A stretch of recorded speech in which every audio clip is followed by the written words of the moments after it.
Good afternoon. Sorry to be a couple minutes behind. I'm joined by the woman to my right who needs no introduction, the Commissioner of the Department of Health, Judy Persicelli. To her right, the Department of Health's Communicable Disease Service Medical Director, another familiar face, Dr. Ed Lifshitz. Great to have you both. To my left, another guy who needs no introduction, the Superintendent of the State Police, Colonel Pat Callahan, Director of the Office of Homeland Security and Preparedness, Jared Maples, Chief Counsel, Paramel Garg, and a cast of thousands. Let's start with another milestone that we have passed in our vaccination efforts, as we have now exceeded 2 million doses administered, 2,039,427. I think that's as of 10 o'clock this morning. Does that sound right, Judy? This includes nearly 1.35 million first doses and more than 690,000 second doses. You may or may not recall, but we surpassed 1 million doses on February 8th. Our first shot in the arm, Judy, we were at University Hospital together, was December 15. So by my count, it took 55 days to get to the first million and only 20 to get to the second million as we got there yesterday. And with both the FDA's and the CDC's Advisory Committee on Immunization Practices approvals of Johnson & Johnson's emergency use authorization application, this one-shot vaccine is now ready for us. And with it, we will make our numbers grow.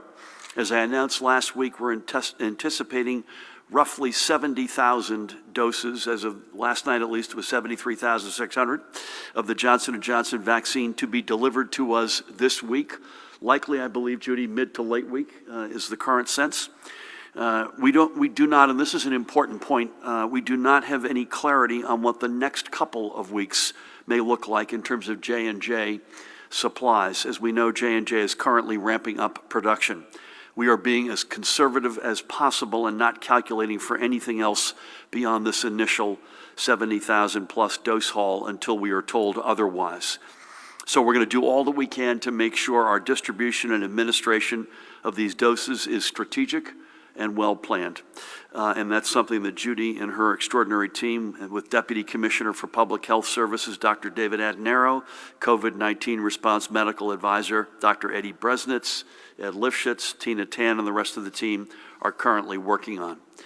To this and more broadly, we continue to work to ensure equitable and inclusive vaccine access.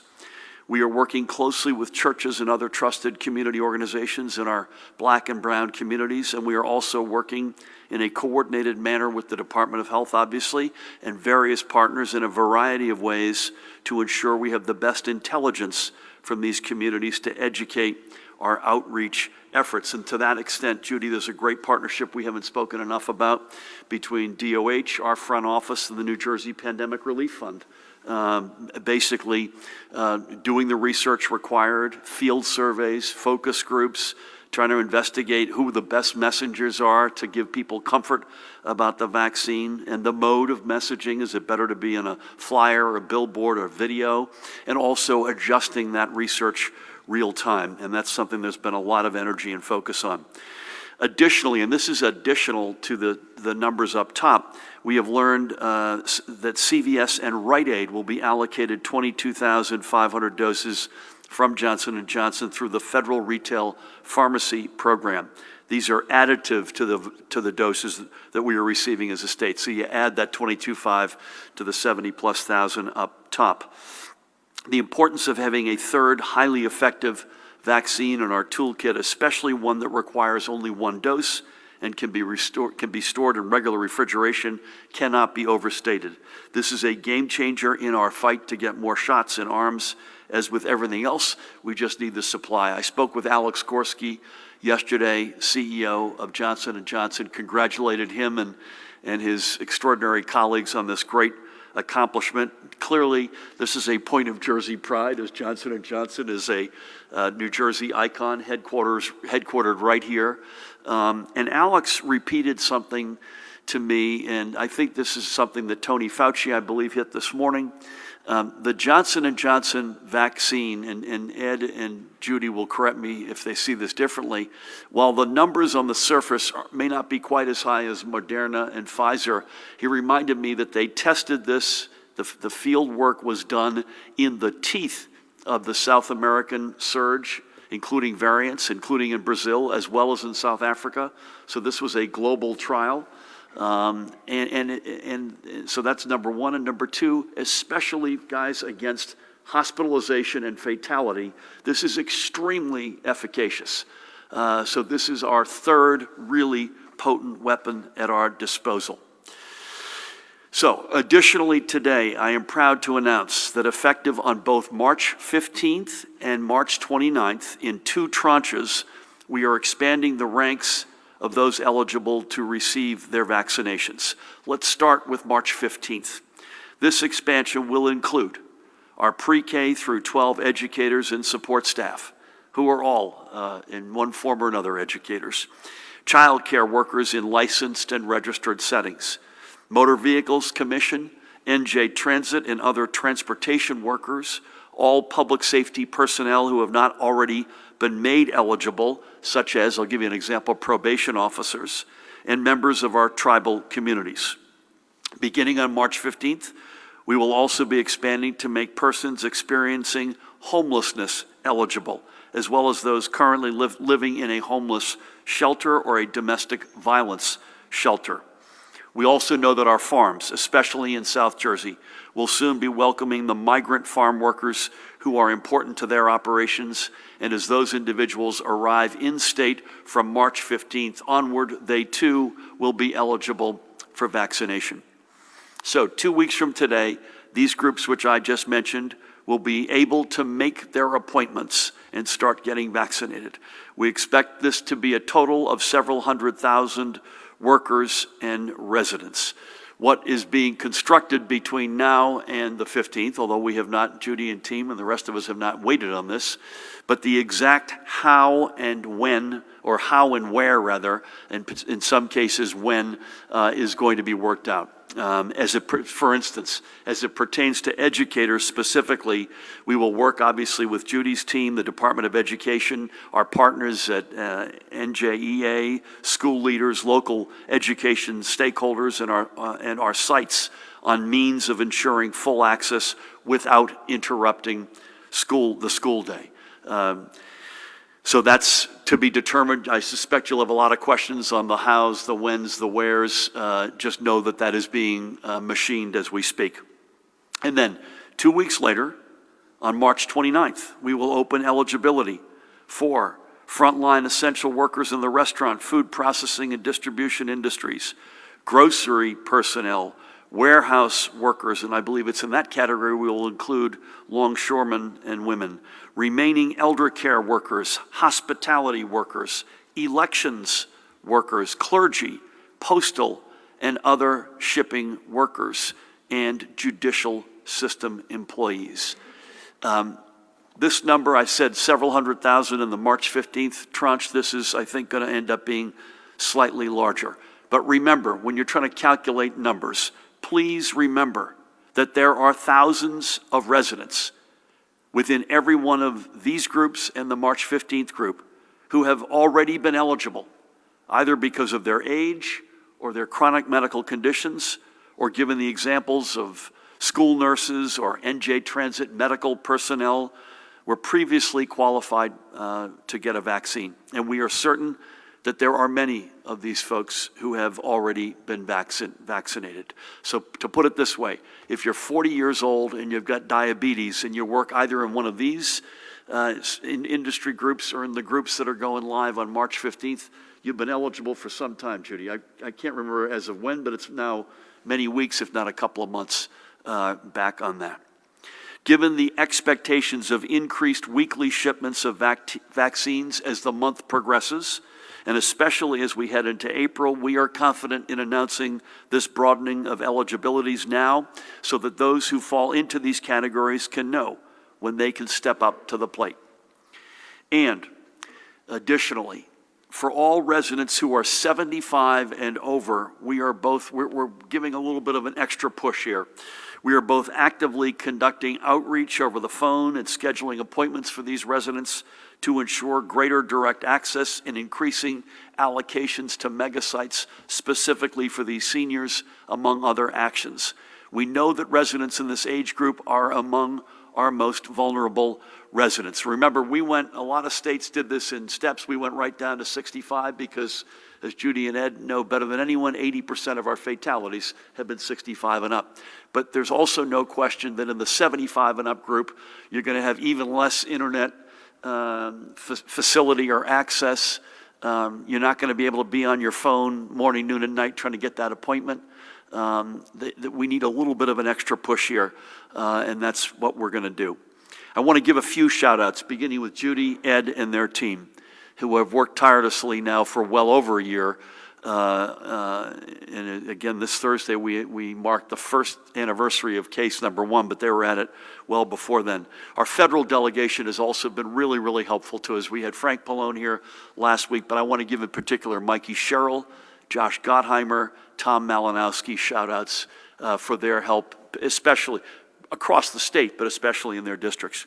A particular shout-out to Senate President Steve Sweeney and Assembly Speaker Craig Coughlin, Assembly Majority Leader Lou Greenwald, who have been strong advocates for our educators. I want to give them not just a shout-out for that, but I also had the Senate President and I were sitting together last week. He has been not only on that, but also has been a terrific partner in looking ways to do what I just said a minute ago, help the 75 plus population. Explicitly, we've been in good conversations with the Senate President and the Gloucester mega site about trying to find ways to creatively deal with both the 75 and up crowd and potentially with educators as well. So for that, I say thank you. Across the state, we have, as we've been saying, just about 300 vaccination sites open and serving residents dependent upon their vaccine inventories. As we start receiving a steady supply of vaccines from Johnson & Johnson, as the increased manufacturing promised by Pfizer and Moderna add to our weekly inventories, we will not only be able to ensure these 300 sites can gear up from their own operations, but we'll be able to distribute to even more sites, whether they be doctors' offices, neighborhood pharmacies, healthcare clinics, and the like. Judy, I think you said you had 1,800 or 1,900 pre-approved sites. So we've got a lot more distribution muscle at our disposal once we have the supply that can match that muscle. For the moment, we're going to keep working within the framework that we have in place with our 6 vaccine megasites leading the way in administering thousands of doses per day. Now, a note on each of the megasites. Each megasite is properly stocked daily to administer to every person who has an appointment for that day. There is absolutely no reason for folks, say, with an appointment at 2 o'clock to fear that a megasite is going to run out before their appointment. There is no need for anyone to be arriving at a megasite hours before their appointment and waiting online. We ask everyone, if you could please arrive 15 minutes prior to your appointed time. The megasite you are scheduled at is not going to give out the dose that is earmarked for you before the time you arrive. Simply put, if you have an appointment, you have a vaccine. And on the flip side, there are no walk-up vaccinations at our megasites. You have to have an appointment. So again, please do not arrive at our megasites hours early. Please arrive 15 minutes before your appointment. There is no need for you to wait online for fear that you won't get vaccinated. You will. Now, as I mentioned, our pre-K through 12 educators will be eligible for their vaccination starting March 15th. That's assuming that you're not already eligible either due to your age or to a chronic medical condition. This eligibility corresponds with more and more of our educational communities transitioning from all remote learning to either all in-person or hybrid models that have students and educators back in their school buildings throughout the week. As of this morning, of the 811 public school districts, charter schools, Renaissance schools, and schools for students with disabilities, again in total, that's what the state's stewardship is, 110 of those are currently open for all in-person instruction and 533 for hybrid instruction.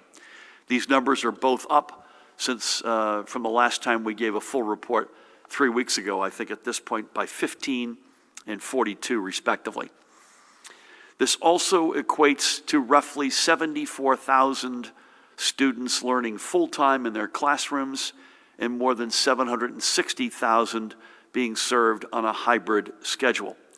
The number remaining all remote is currently 142, and that had dropped 48 over the past 3 weeks, meaning that 447,000 students remain all remote.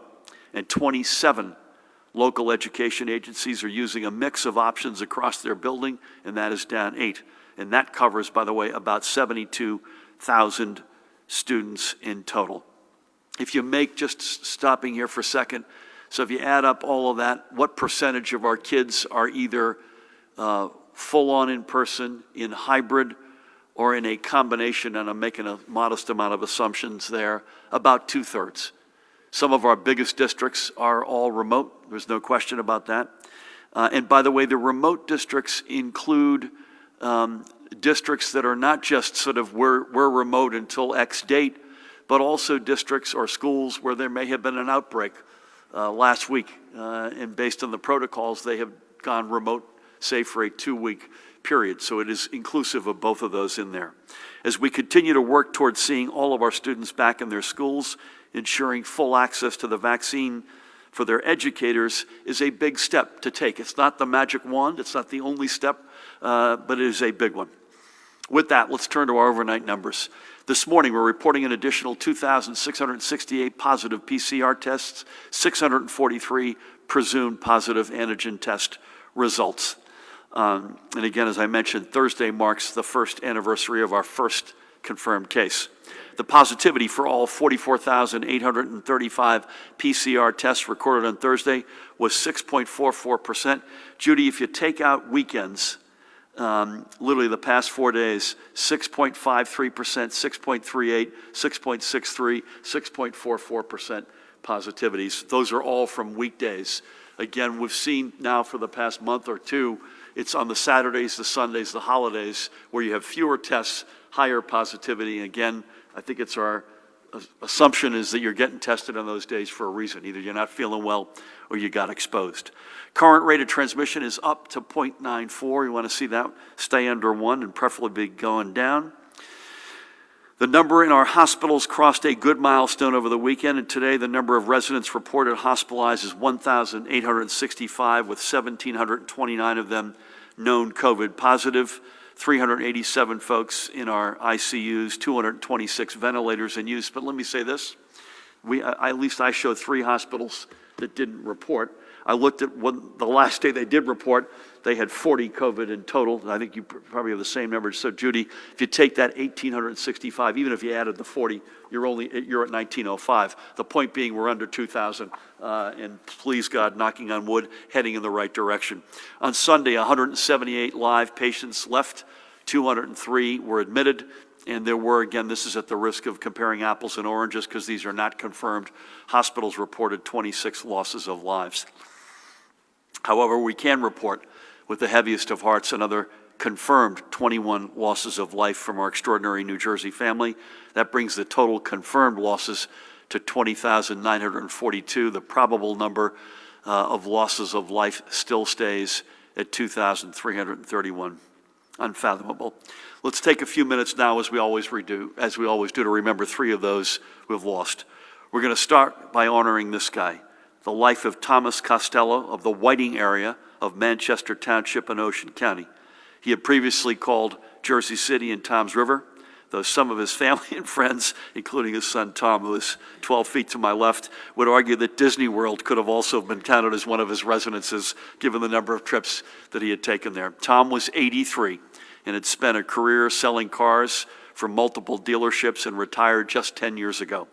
He was a renowned storyteller, always ready with an aside from one of the many adventures he had taken with family and friends, especially with his late wife Betty, with whom he enjoyed numerous European trips over their 49 years of marriage.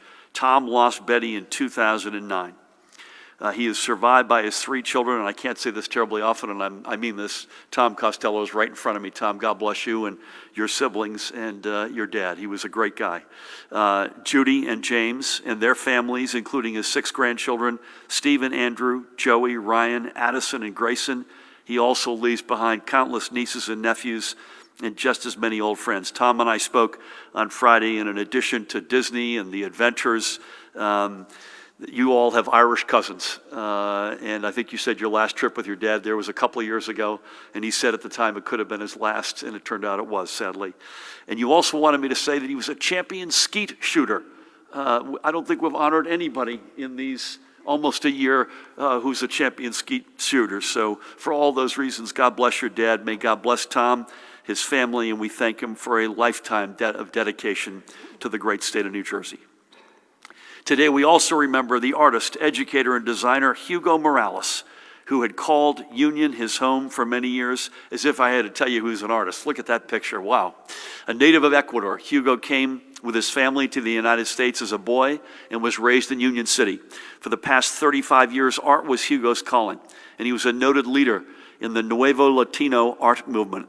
Roughly 30 of those years were centered at New Jersey City University, where he had studied, by the way, when it was still called Jersey City State College, and where he ultimately taught. Hugo also committed to assisting thousands of underprivileged and minority students, whether it be with grants or with their education. He was a founder of the Festival de los Andes, a celebration for many of New Jersey's South American communities, and he received commendations from the State Senate, Hudson County, Union City, Ecuadorian American Chamber of Commerce for his efforts, and was a recipient of the Equinox Gold Medal from La Casa de la Cultura Ecuatoriana. He leaves behind his wife, Marcela Morales, his mother, Barbara Barragan, his sister and brother, Maritza and Gino, and I had the great honor of speaking with Gino on Friday, and his niece, Amanda, and nephews, Giovanni and Chris. Hugo was just 60 years old, but his legacy will live on through his art. We are honored that Hugo's family chose to raise him in the great state of New Jersey, and we are grateful for his contributions. May God bless and watch over him. And finally today, we celebrate this woman, Patricia Golombeski, who passed away just a week ago yesterday, at the age of 77. An Elizabeth native, Patricia was a graduate of Plainfield High, and a year after graduation, she married her husband, Thomas. They'd be together until his passing in 2010 and moved to Toms River to raise their family. A woman of faith and of great community spirit, she served as chaplain to the Toms River Volunteer Rescue Squad. She also enjoyed a game of bingo, and while she loved all dogs, she was particularly fond of her own. Who isn't, I might add. Patricia is survived by her daughters, Christine and Barbara, and the 4 grandchildren she doted on, Alyssa, Ashley, Thomas, and Cole, and she also leaves behind her brother, Arthur. I had the great honor of speaking with Alyssa on Friday. She told me great stories about her grandmother, and she noted that they are a family of EMTs. Alyssa, her sister Ashley, and her mother Christine are all EMTs, and they have worked throughout this entire pandemic. So God bless them all, and may especially God bless Patricia and watch over her soul and her family. 3 more of the blessed souls we've lost, and in their memories, and for those who they have left behind, we will continue the fight to defeat this virus. Let's switch gears for a minute and acknowledge another of the small businesses who have partnered with the New Jersey Economic Development Authority to keep their doors open to their customers throughout this pandemic. Judy knows this one. We are highlighting a true gem of the Jersey Shore, Bayhead's Grand Grenville, the Grenville Hotel, a model of Victorian architecture, which this year marks its 131st birthday. Someone told me I should make a Joe Fiordaliso joke, but I will not. That's Harry and Maureen Topaldos, who are the current owners and minders of this historic landmark. And when the onset of the pandemic put its future in question, even more so than after Hurricane Sandy, if you can believe that, they looked to the EDA as a partner to ensure it could remain open. The EDA answered in a big way, providing Harry and Maureen with the direct grants and loans they needed to keep the Grenville going by covering their payroll and other expenses, and they've also been participating in the EDA's PPE discount purchasing program, saving additional money on the resources needed to keep their staff and visitors safe. I had a great chat with Harry on Friday, who told me, among other things, that his real name is Aristotle. So next time you're there, it's Aristotle Topaldos. and I know how grateful he and Maureen are that the EDA was there when they needed them. The Grenville, as I said, is a Jersey Shore gem, and I can't wait to stop by and see Harry, Maureen, and their team. By the way, check them out, thegrenville.com, or check them out at 345 Main Avenue in Bay Head. Now, one last thing before I hand things off to Judy, and this is way cool. This is Trenton's kneeling there, Athing Mo. She is just 18 years old, and on Saturday, racing for Texas A&M at the SEC Indoor Track Championships, the freshman phenom set both the American Women's Collegiate Indoor and under-20 world records in the 800 meters, clocking a blistering, not as fast as you, Pat, but a blistering 1:58.40. In fact, she broke both of those records by more than 2 seconds. Athing has been setting track records since she was 8 years old, running in Trenton. Her love of running and her speed were nurtured at the Trenton Track Club by coaches Bernice Mitchell and Al Jennings. Last spring, she was one of the nation's most highly sought-after recruits. And remember, Athing is only a freshman. I think we're going to be seeing her on a lot of podiums in the years to come. Athing, from your New Jersey family, we are so proud of you. God bless you. Congratulations on an amazing performance. And with that, please help me welcome the woman who needs no introduction, the Commissioner of the Department of Health, Judy Persichilli. Thank you, Governor, and good afternoon. Well, yesterday, the CDC's Advisory Committee on Immunization Practices, ACIP, voted to recommend the Johnson & Johnson vaccine for individuals 18 years of age and older. The approval of this vaccine means we now have 3 safe and effective vaccines to protect residents from COVID-19. Adding this vaccine to our toolbox means more people can get vaccinated, which increases the overall population protected from severe illness, hospitalization, and death. The efficacy of this vaccine against hospitalization was 93%.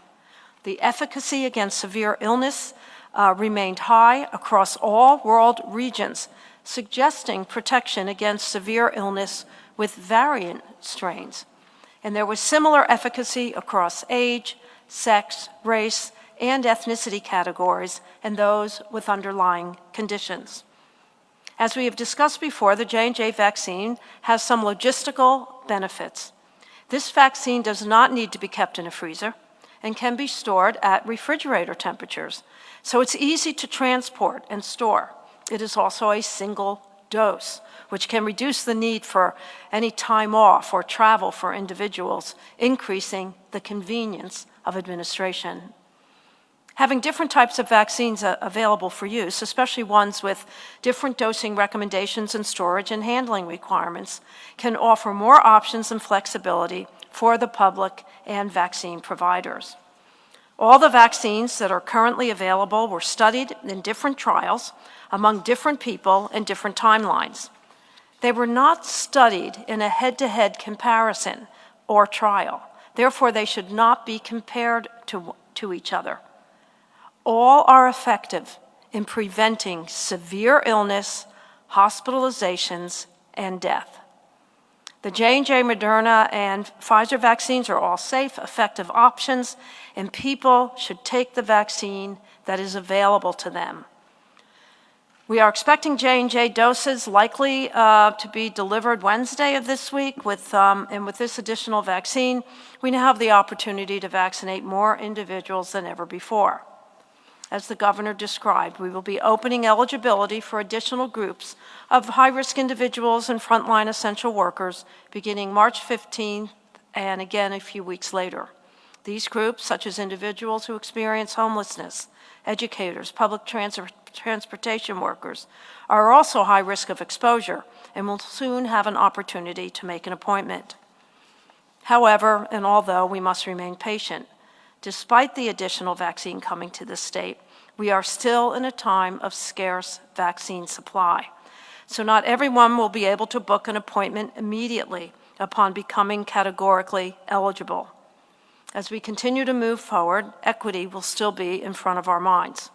We will continue to provide avenues for communities at a significant disadvantage in accessing the vaccine, primarily our communities of color, and residents over the age of 75.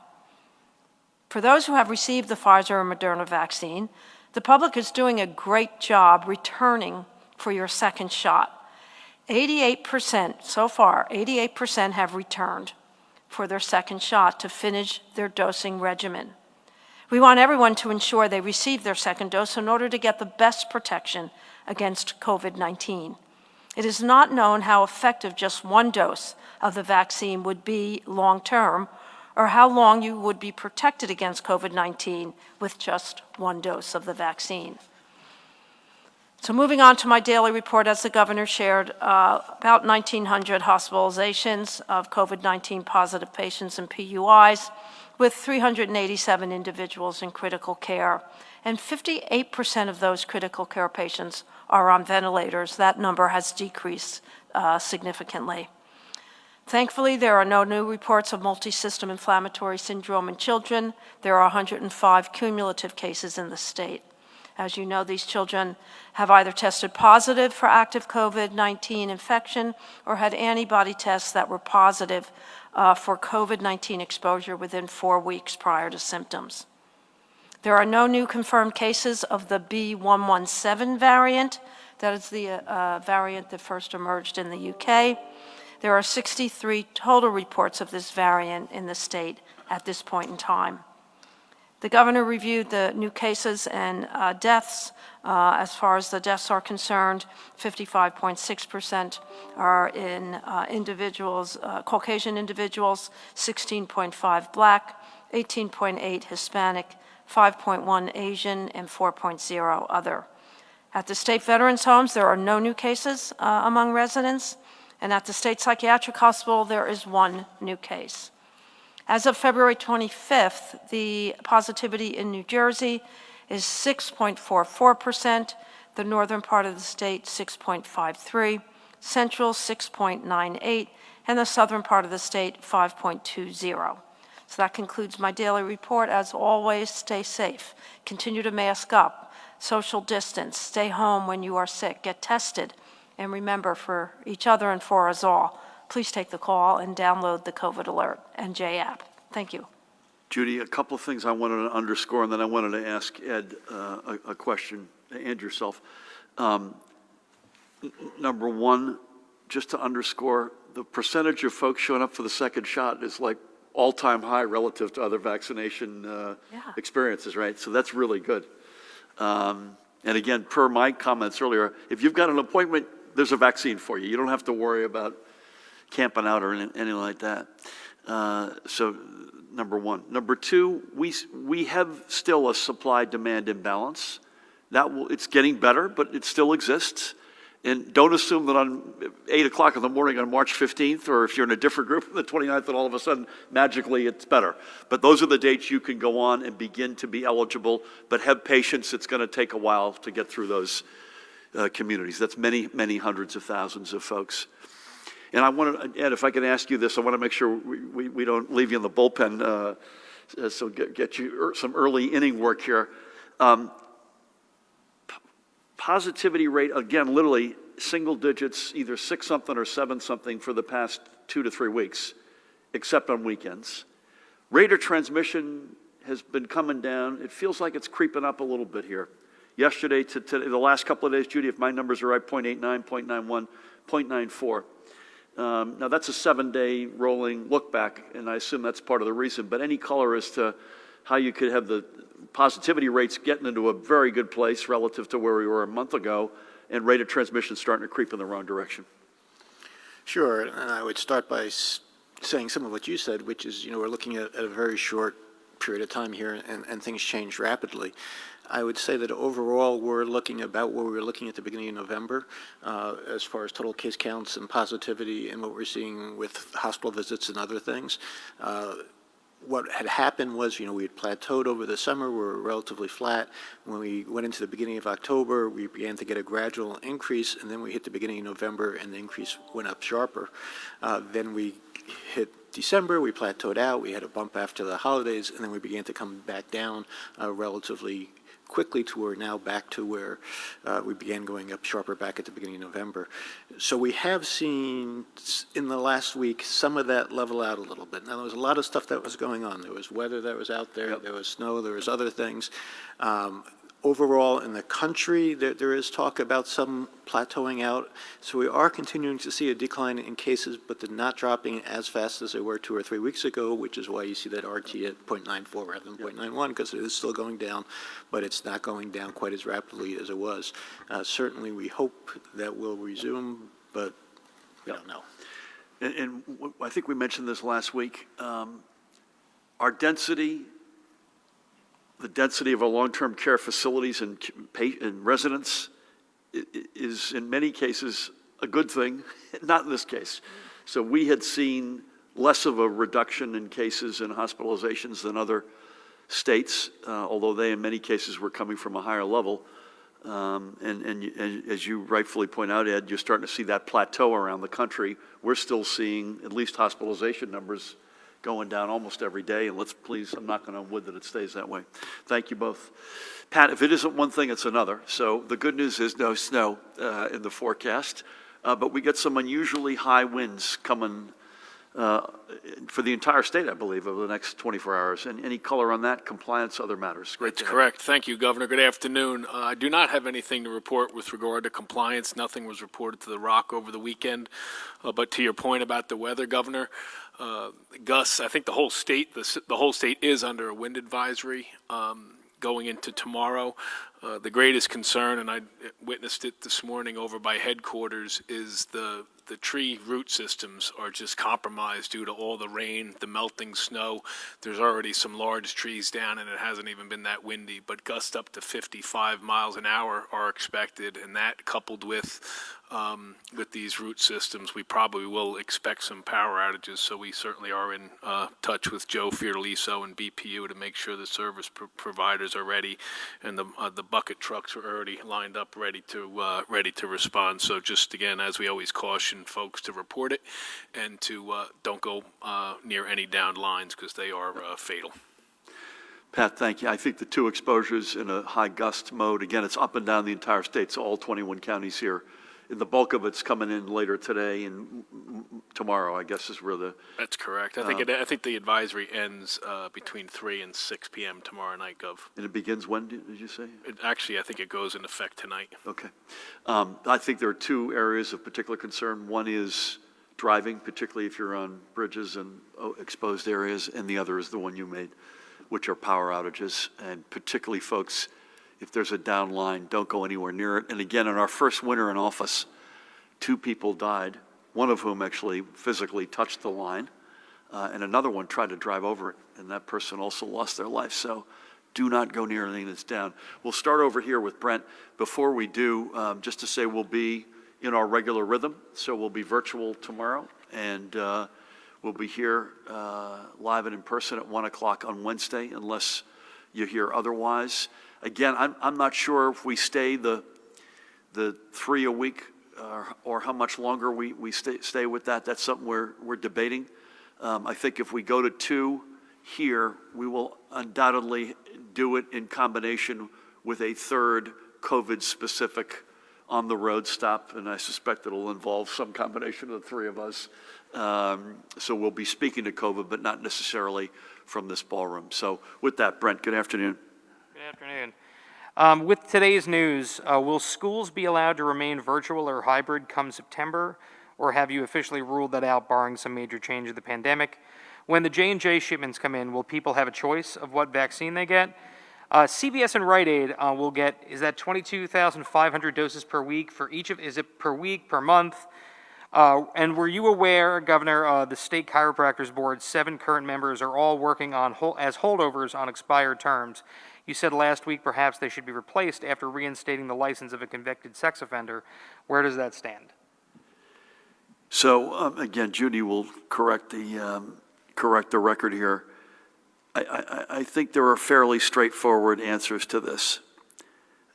We would fully expect, assuming things go the direction they're going, that we will be in person for school in September.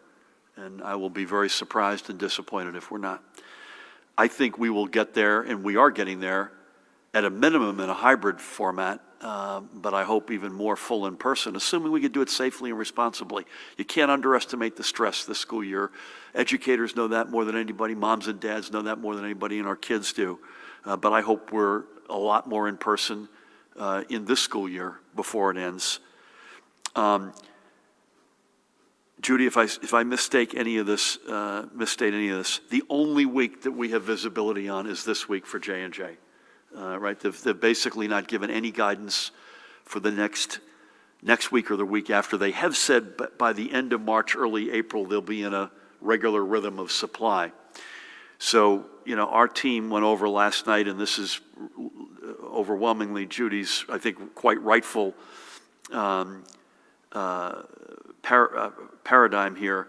These are going into chain pharmacies beyond the ones that we're already in, so places like Acme and more ShopRites and Wegmans, independent pharmacies in the most vulnerable communities. And there's a big amount of equity.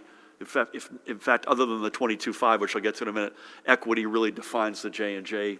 And if I get any of this wrong, please help me out here. Emergency rooms in underserved communities, as I mentioned, independent pharmacies, and a chunk into our counties with the very explicit understanding with the counties, and they've been great, by the way, that homebound, elderly, folks who are disabled, senior, low-income congregant settings, DDD clients, homeless, et cetera. So that's the 70, I think it's a little bit more than, I've been using 73,600, but that's the 70,000. The 22,500 is literally this week's. So that's neither of these numbers should you assume that we're getting in a rhythm, because we don't have that knowledge yet. And the 22,500, Brent, unless I'm told otherwise, goes into that same program that CVS and Rite Aid have been. It's just more additive. And I've got nothing new to report on the chiropractor board other than it continues to be reprehensible, and we will take action. I don't have anything to report to you today, but we will not let that stand. Other than the chiropractor board, anything else on the J&J piece? You good with that? Schools, I mean, we are fully expecting that we're back in business in person in September, and again, safely and responsibly. Thank you. Elise, nice to see you. Good to see you as well.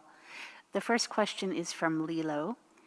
Governor, on the vaccine, are you confident that the state's registration and scheduling system will be able to accommodate the influx of new requests that come with opening the process to additional groups?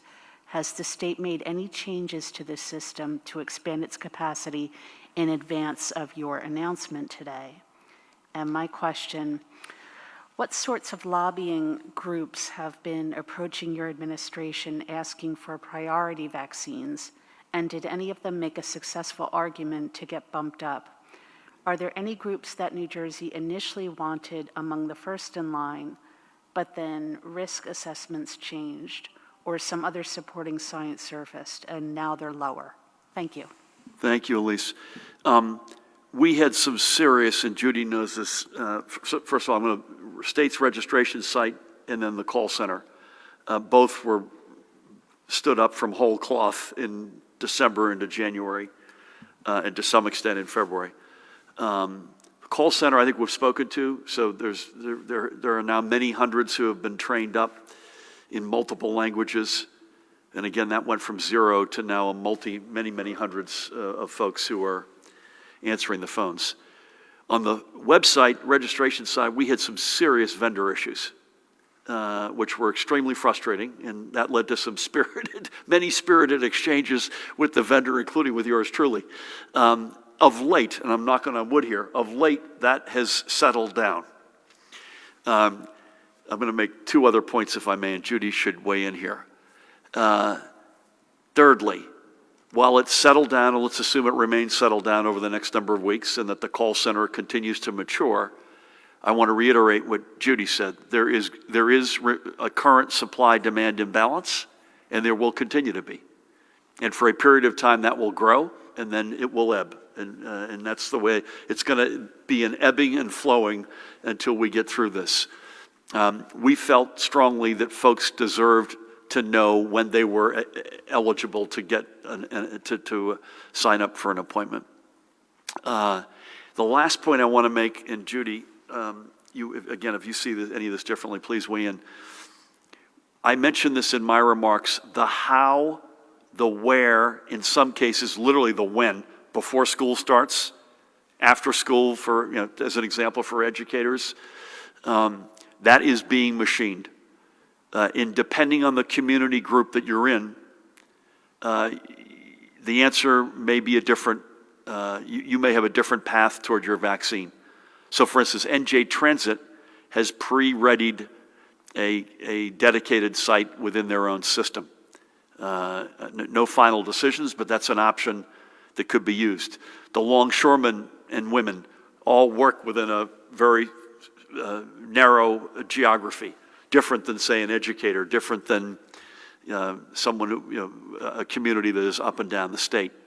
So the exact how, it may not be that you're calling, depending on who you are, you may not be calling the call center or going to the state's registration system.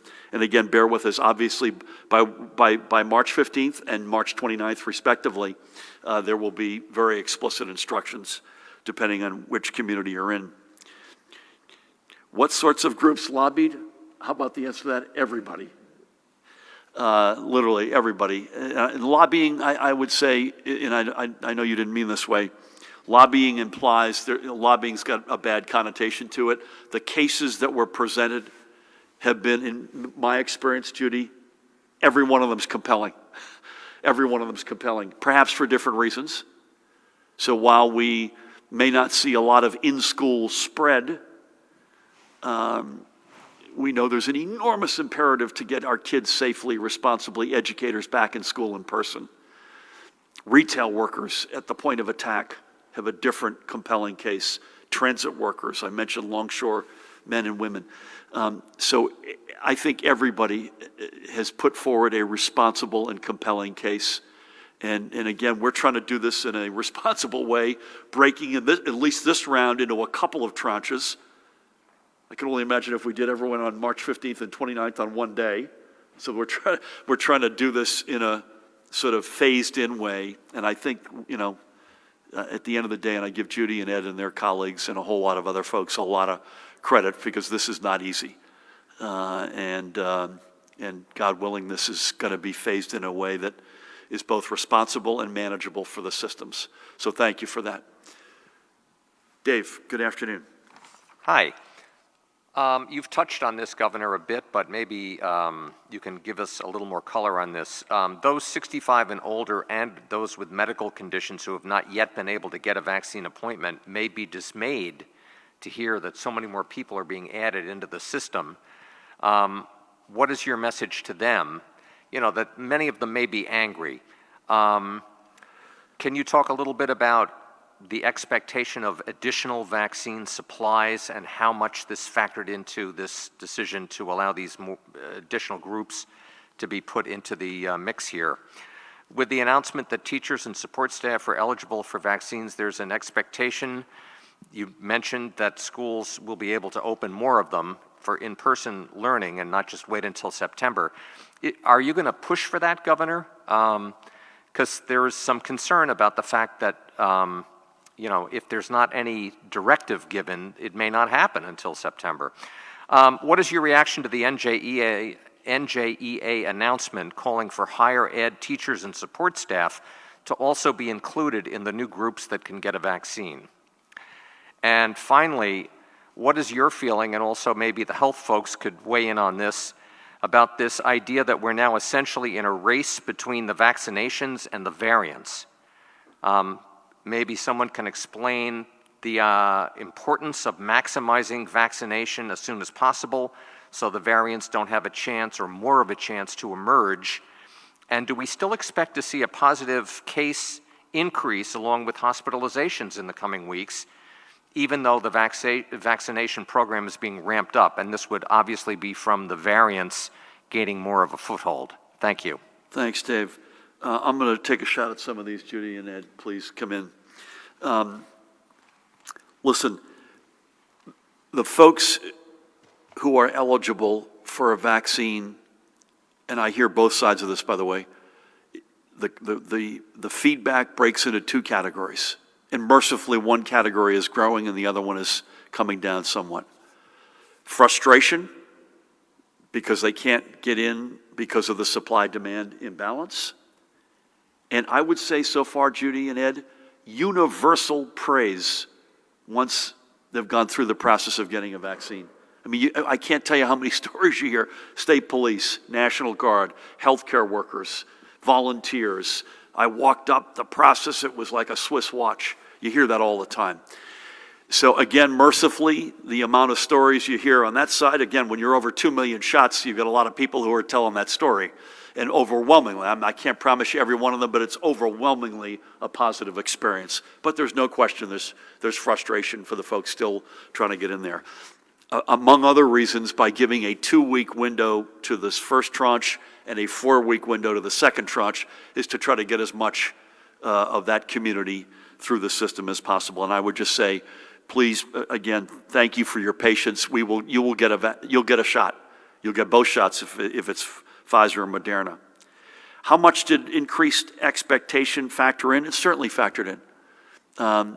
Less so, ironically, J&J than the commitments by Pfizer and Moderna to increase their production. And I say less so J&J, not that it isn't a game changer, but as I mentioned already, they have explicitly given us 1 week's notice, and I'd say warm and fuzzies about what it looks like a month from now, but a little bit of a muddied reality between then and now. But there's no question that factored into it. Listen, I think as it relates to in-person instruction and with educators and staff now eligible in a couple of weeks, I think this is going to happen naturally. It is already happening naturally, and I believe it will continue to happen naturally, but I view this as an accelerant. Again, it's not a bright magic wand threshold, but it's an accelerant to a process that is already happening, and I fully expect that Judy, if Angelica were here, I suspect she would join us to say that we will be open for business safely and responsibly in the fall.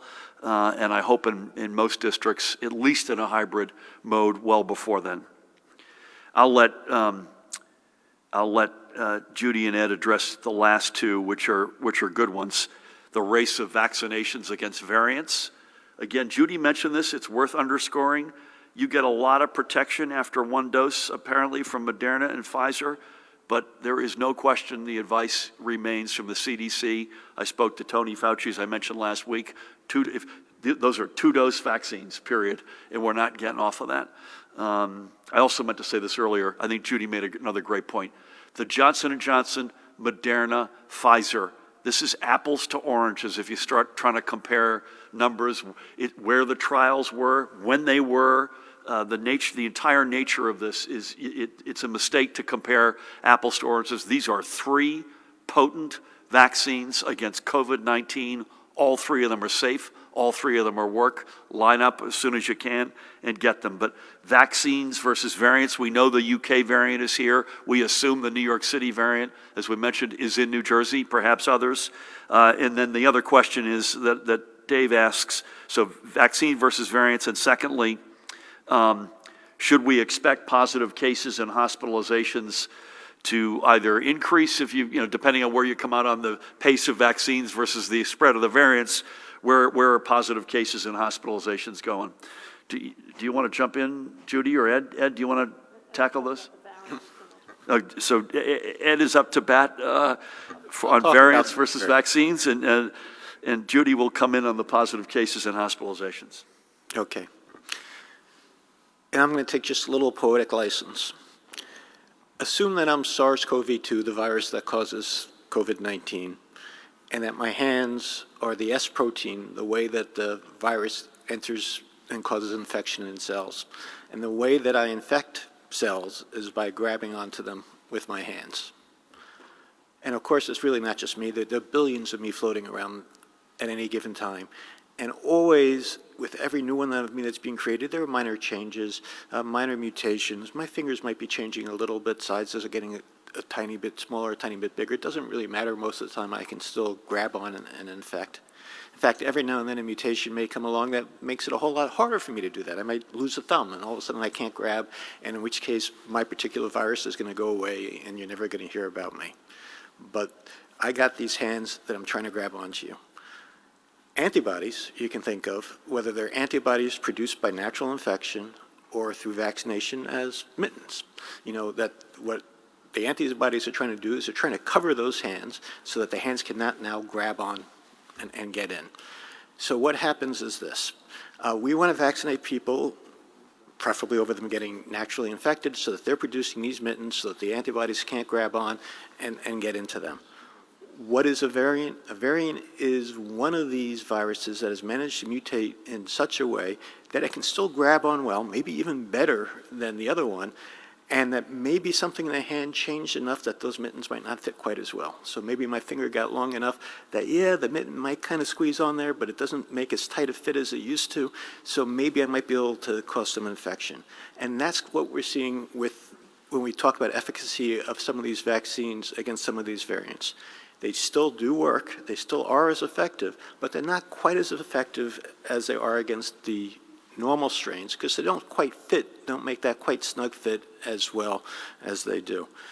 So why do we want people to get vaccinated in a hurry? Well, there are basically two reasons that are going on. The more people who are infected, who have SARS-CoV-2, that virus running around in their body at any given time, they're all reproducing their virus furiously, and there's always the chance that any one of those viruses can come out and be a new variant, one that we haven't even heard of yet, that might be able to grab onto you, and those mittens aren't going to fit at all, and the vaccine might not work. So that's one thing.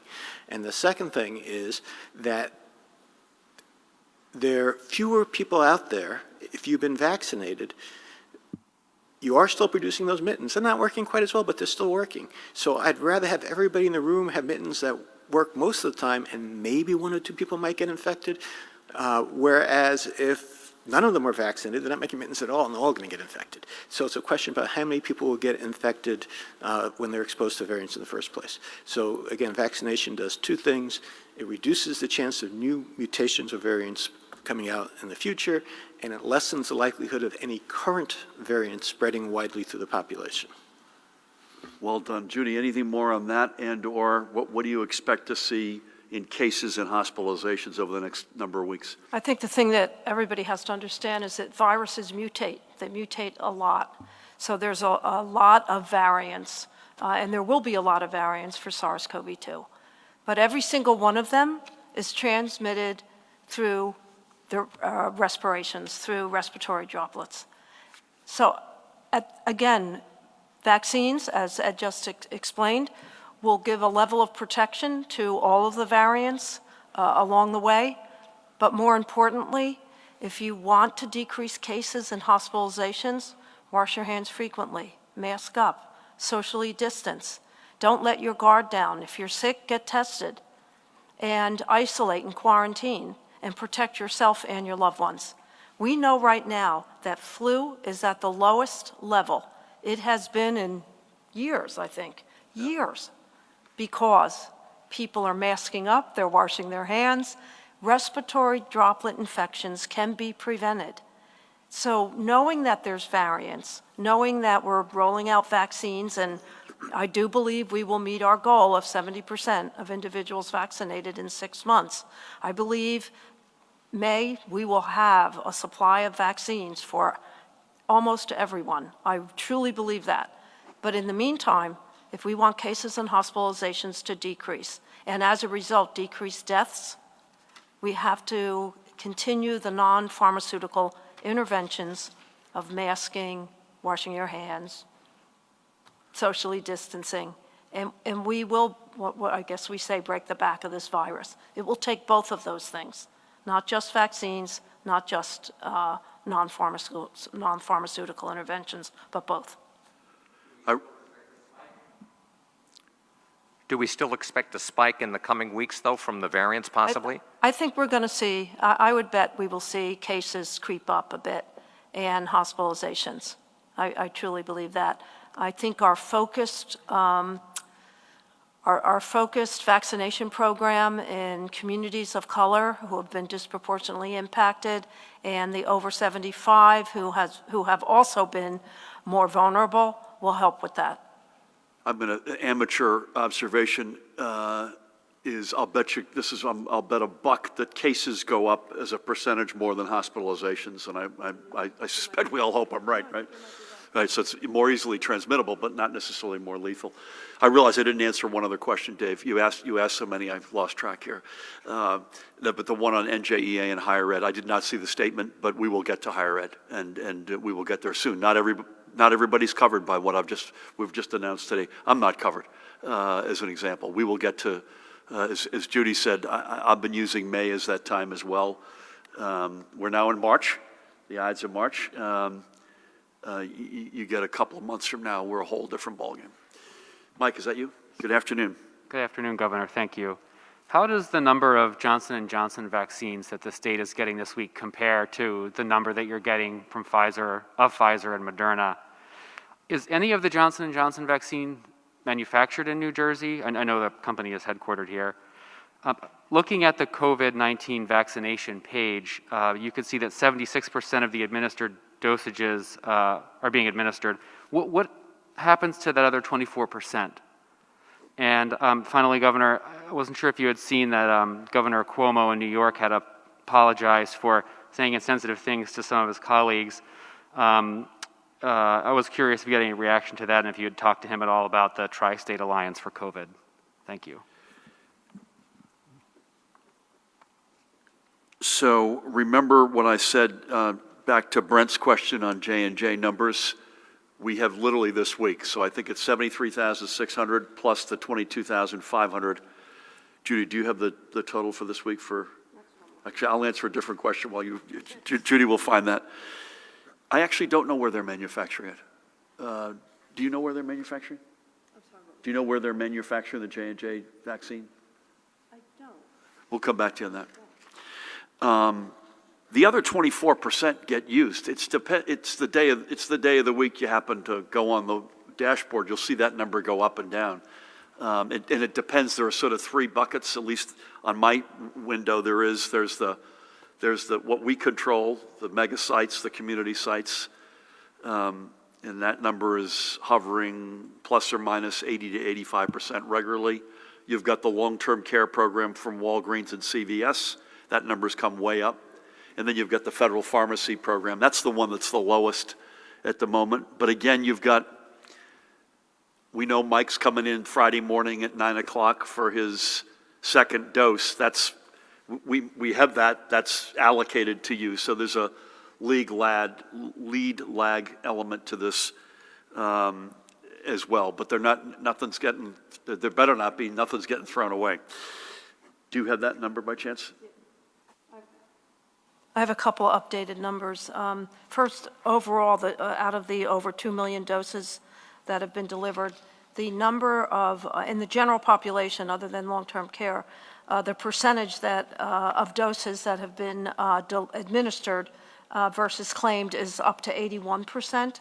That additional 20% is, as the governor shared, when they report, we ask everyone to report within 24 to 48 hours of receiving a dose when it's delivered. So there's a little bit of a lag time, but it's up to 81%. And in long-term care, 220,000, almost 221,000 doses have been delivered, and that's 83% of the doses that are ordered.